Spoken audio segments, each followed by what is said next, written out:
Imagine the silence. 2:13 a.m. A windowless room, a map on the screen. A few people staring not at each other, but at numbers. No speeches, no emotion, just one dry sentence. The order is given. Go. 2:14. Nobody argues, nobody hesitates. Someone does what people do in that kind of room. A finger moves, not symbolically, physically. A button is pressed. 2:15. Outside, nothing has happened yet. No sirens, no smoke.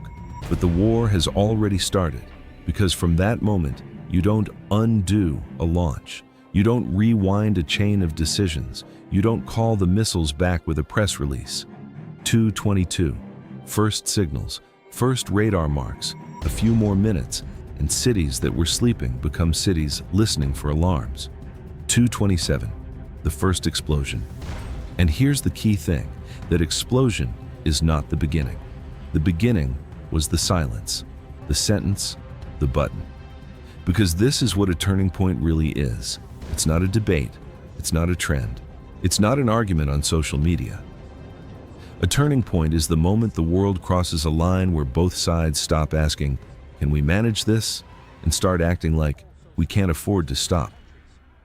A few days ago, war broke out between Israel and Iran. Most people hear that and think, another Middle East crisis, another flare-up, another cycle that will cool down. But this conflict fits a different category, the kind that doesn't just change headlines, it changes calculations. And the reason is simple. When two states move into direct confrontation, the planet doesn't watch like an audience. The planet reacts like a system. Routes change. Insurance prices jump, markets panic, airspace closes, diplomats scramble, militaries shift posture. Everyone with a border, a base, a trade route, or an ally starts running scenarios. That is why this isn't just a regional story. It's a global switching moment. Because the world runs on predictability, and war destroys predictability first. There's a dangerous myth people repeat during moments like this. They say, "It's far away. It won't touch me." But modern conflict doesn't need to touch your street to touch your life. It touches the cost of fuel. It touches the safety of shipping lanes. It touches the price of risk. And once the price of risk rises, everything downstream becomes more expensive, slower, and more fragile. And that's only the economic surface. Underneath is the deeper turning point, the rule book. For years, the region lived on a set of unwritten rules.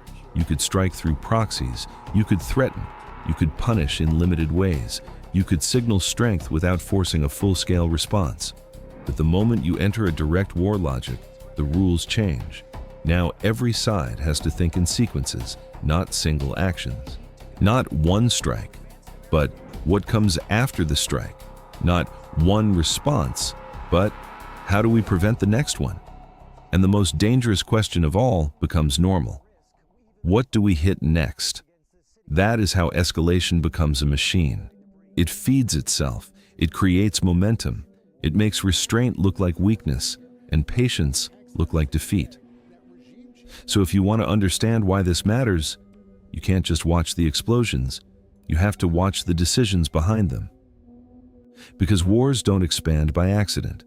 They expand when leaders believe two things at the same time. First, if we stop, we lose. Second, if we go bigger, we can end it faster. That combination has started more historical disasters than any ideology ever did, and this is the frame for today's episode. We are not here to argue who is right.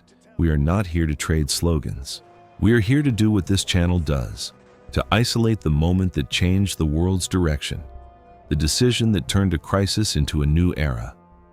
In the next block, we'll rewind the timeline, not years of history, just the pressure buildup, the three forces that made that button feel inevitable. Because once you see the buildup, you'll understand something chilling. The first explosion wasn't the shock. The shock was how quickly the world accepted that it could happen. And when the world starts accepting something as normal, it becomes the new normal. That's the turning point. After the first shock, the real turning point doesn't happen in the sky. It happens in the mind of decision makers because there is a specific moment in every major conflict when leaders stop asking, "Can we avoid war?" and start asking something far more dangerous. How do we win the next 24 hours? That shift is the true point of no return. And it doesn't arrive with one dramatic announcement. It arrives quietly, through a chain of realizations that all point to the same conclusion. Stopping now is more dangerous than continuing. Here's what that moment looks like from the inside. At first, every side believes they can manage the crisis. They believe there is still a box around it. They believe the next action can be limited. They believe the other side will read the message and step back. But then, the first realization hits. Realization 1, the other side didn't step back, not in the way you expected, not in the way you needed. And once that happens, the question changes immediately. Because if your strike didn't create restraint, then in your mind, it proved something terrifying. Your deterrence is failing. And when leaders believe deterrence is failing, they don't reach for softer language, they reach for stronger action. Then comes the second realization, the one that closes the door. Realization 2. If we pause, they will call it victory. This is where psychology becomes strategy. In modern conflict, perception spreads faster than missiles, and leaders know that if the world sees you hesitate, everyone begins testing you. Allies, rivals, proxies, markets, even your own public. So the choice becomes brutal. Pause and risk looking weak, or continue and risk escalation. And under pressure, many leaders choose the option that protects credibility today, even if it costs more tomorrow. Then comes the third realization, the most dangerous one of all. Realization 3, we've already committed. 3. Once the first wave is launched, the machinery is moving. Plans are scheduled, units are positioned, defenses are activated. A second night is already being prepared. And now, stopping isn't just a political decision. Stopping is a logistical and psychological shock to your own system. Because if you stop, you must answer questions you can't easily answer. Why did we start if we weren't ready to finish? Why did we accept the risk without achieving the objective? Why did we expose ourselves just to pause? That is why the second night matters. Because the first night is a decision, but the second night is a commitment. And once both sides cross into commitment, the conflict becomes a process. Then comes the fourth realization, the one that makes restraint feel impossible. Realization 4. Every hour we wait, we become more vulnerable. In a live war logic, leaders start believing time helps the enemy. They assume the other side is repositioning, rearming, preparing something bigger. So even a pause feels like handing the opponent an advantage, and now the room is fully trapped. Because both sides begin to believe the same thing. If we stop, we lose. Not necessarily in territory, not necessarily in casualties, but in credibility, the invisible currency that holds deterrence together. And when credibility becomes the battlefield, leaders don't look for a peaceful exit. They look for a decisive moment. That's the moment the war stops being about preventing the next strike and becomes about controlling the narrative of strength. So if you want the most honest summary of the turning point mindset, it's this. At some point, the goal isn't avoid war. The goal becomes end this in a way that doesn't make us look defeated. And that is why stopping becomes impossible. Because the political price of stopping is immediate, but the cost of continuing is delayed. And humans, including governments, often choose the delayed cost. In the next block, we zoom in on the decision machine itself, how target choices remove exits, how timing forces reactions, how scale changes the meaning of every move, and how one pressed button becomes a chain where each next step feels inevitable, even when it isn't. Because the truth is, history isn't pushed forward by explosions. It's pushed forward by the moment leaders decide they can't afford to stop. Now we get to the core turning point, not the headlines, not the speeches, the mechanism. Because war doesn't begin with anger. It begins with a decision architecture, a structure of choices that turns one action into a chain you can't easily stop. From the outside, it looks simple. One side strikes, the other responds. But inside the decision room, it's not strike or don't strike. It's 4 decisions stacked on top of each other, and each one quietly pushes the situation closer to war. Decision 1. The target. Targets are not just military objects. They are messages. There are targets you hit when you want to warn. There are targets you hit when you want to punish. And there are targets you hit when you want to change the other side's behavior through fear. The moment the target set expands, from symbolic to strategic, you are no longer signaling. You are competing for control, and control invites retaliation. Because the other side can't let the new reality stand. If they do, they accept that you can reshape the battlefield whenever you want. So the target choice is a question of escalation disguised as a tactical detail. Decision 2. The timing. Time is not neutral in war. Time is a weapon. A night strike is not only about surprise, it's about reducing reaction windows, forcing confusion, and creating psychological shock. It tells the other side, we can reach you when you are not ready. And it tells the world, this is not a warning shot, this is operational. Timing also controls the political narrative. If you strike first, you frame the story. If you respond second, you frame the justification. And in a turning point moment, everyone fights not only for territory, but for the first sentence the world will repeat. Decision 3. The scale. This is where limited conflict becomes war logic. A single hit can be treated as an incident. A wave of hits becomes a campaign. Scale changes the meaning of the action. Because once it's large enough, leaders on the other side face a trap. If they respond lightly, they look weak. If they respond heavily, they widen the war. And when both options are bad, they choose the one that protects prestige. They choose the one that looks strong today, even if it costs more tomorrow. This is how war grows, not because people don't see the danger, but because they can't afford to look afraid of it. Decision 4.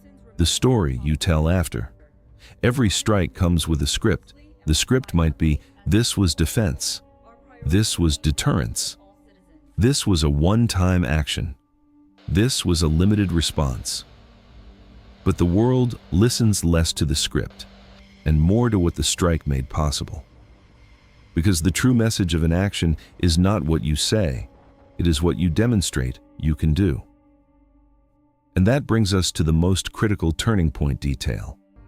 In the first hours of a direct conflict, leaders aren't only trying to damage the opponent, they're trying to shape the opponent's next decision. They want the other side to believe one of 2 things. Either, if we respond, it will get worse for us.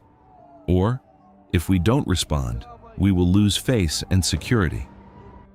That's why this phase is a decision machine. Strike.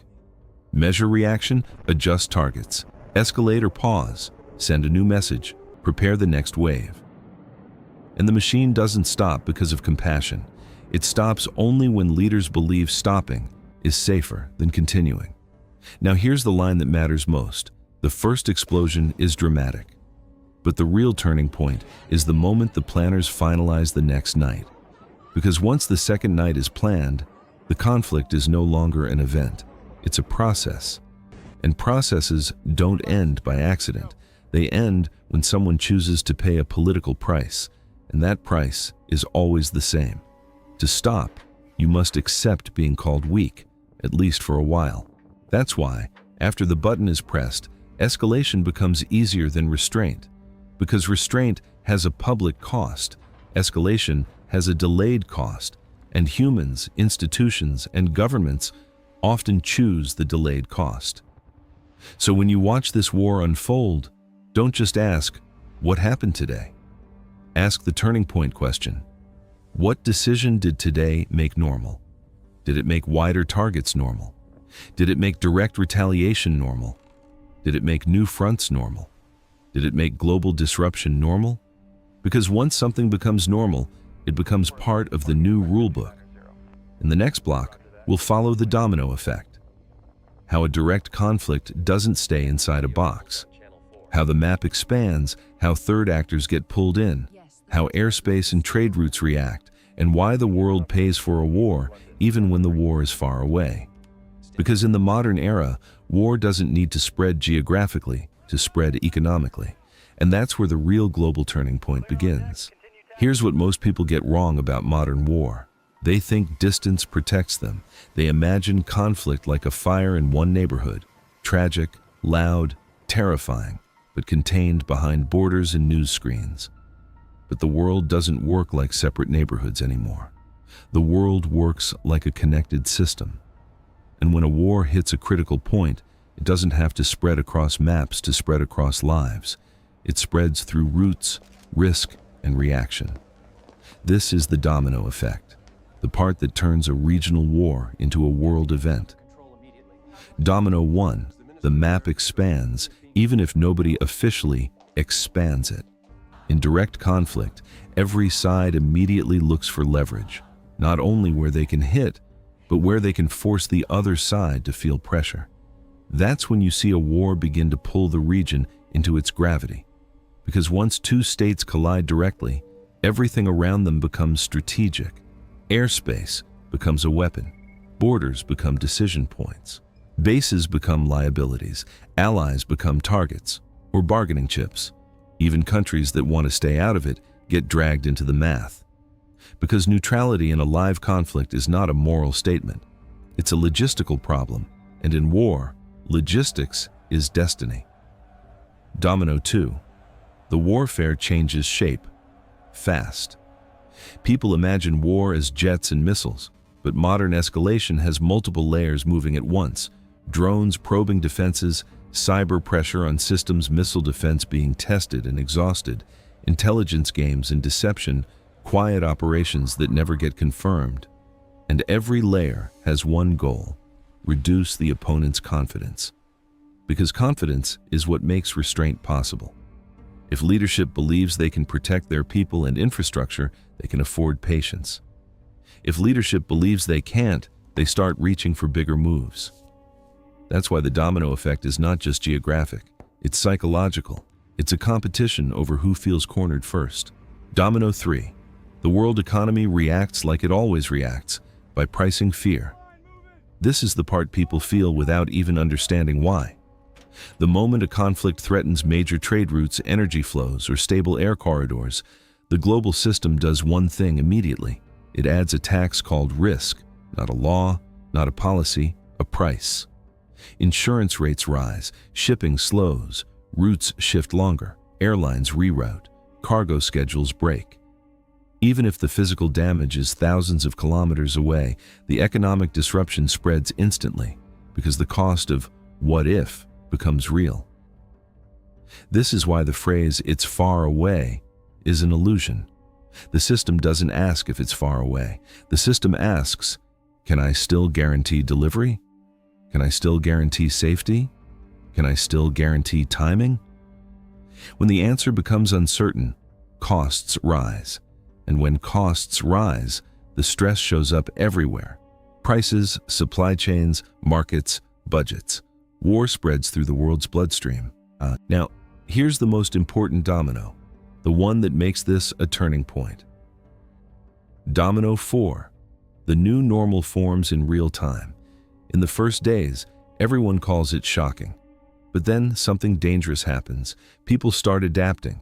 They start talking about it like weather. Flights are rerouted. Markets reacted. Oil moved. New strikes overnight. Another response. And what was unthinkable becomes routine.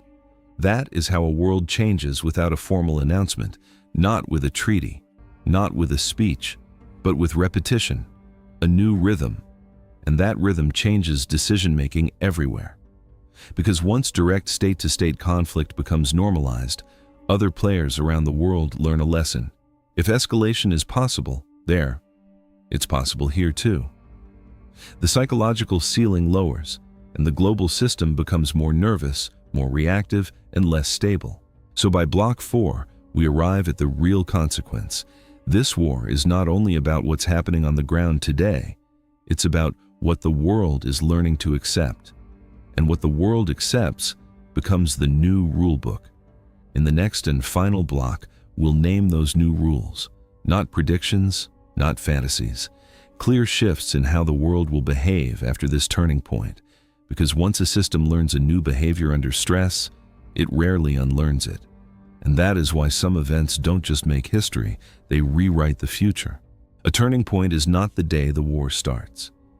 It's the day the world silently accepts a new rule. And after the first days of a direct Israel-Iran war, the most dangerous change isn't only the damage you can measure, it's what becomes normal.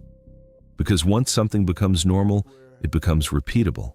And once it's repeatable, it becomes part of the future. So what are the new rules forming right now? Rule 1. Direct confrontation is no longer unthinkable. For years, the region lived in a gray zone. Pressure through proxies, shadow operations, limited messages, everyone trying to hurt the other side without forcing a direct war label. That line has been crossed. And when a line is crossed in history, it rarely gets rebuilt exactly the same way. The world learns. It can happen. And once it can happen, it will shape every future crisis. Rule 2. The escalation threshold drops. This is the quiet part most people miss. When a major conflict jumps forward, the next conflict doesn't need as much momentum to jump to. What once required months of buildup may now require days. What once required many warnings may now require one incident. The threshold is lower, the reaction windows are shorter, and that makes the global system more fragile. Rule 3. Defense becomes strategy, not just protection. In a world like this, air defense is not just a shield. It becomes a political tool, because whoever can protect their sky can buy time, and whoever can buy time can make better decisions, and whoever can't is forced to act fast. This shifts budgets, priorities, alliances, technology races. It reshapes the map without moving a single border. Rule 4. The world starts paying a permanent risk tax. Even if fighting stays regional, risk doesn't. Insurance markets don't wait for peace treaties. Shipping lanes don't trust optimism. Air routes don't fly on hope. They price what is possible. And after this turning point, a new possibility has been proven. Direct war can erupt fast and disrupt everything fast. So the risk tax sticks. Longer routes, higher premiums, more caution, more costs. The world becomes slower and more expensive, not because of one battle, but because of a new baseline. Rule 5. The most powerful weapon becomes narrative control, because everyone fears being the one who blinked. This is the engine that keeps wars running. When leaders believe that stopping will look like weakness, they keep moving. When they believe they must prove strength publicly, they keep escalating privately. And that creates a terrifying cycle. Each side tries to create a moment so dramatic that the other side is forced to pause. But the other side interprets that drama as a reason to go further. That is the trap. And this is why the end of wars is never just about weapons. It's about permission. Someone has to give themselves permission to stop and survive the political fallout. Now, after all of this, we arrive at the real turning point conclusion. This conflict is not only a war between two countries, it is a signal to the world that the old system of controlled crises is breaking. A system can survive many arguments, it can survive many threats, but it struggles to survive once it starts normalizing direct war. So what happens next? Here are the 3 realistic paths forward, not predictions, but the main doors history usually offers in moments like this. Path 1. Escalation continues. Wider targets, wider geography, more pressure, until one side believes continuing is too costly. Path 2. Contained conflict. Limited cycles of strike and response, with unofficial boundaries forming in real time. Path 3. Negotiated freeze. Not peace, but a pause. Because both sides decide that stopping is safer than proving a point. Which path becomes reality depends on the next few decisions, not the next few speeches. Because speeches are for the public, decisions are for history. And that's where we end today. This was a turning point episode, the moment a button was pressed and the rulebook shifted. Now I want to hear from you. What do you think happens next? Do we see escalation, containment, or a freeze? Write your opinion in the comments.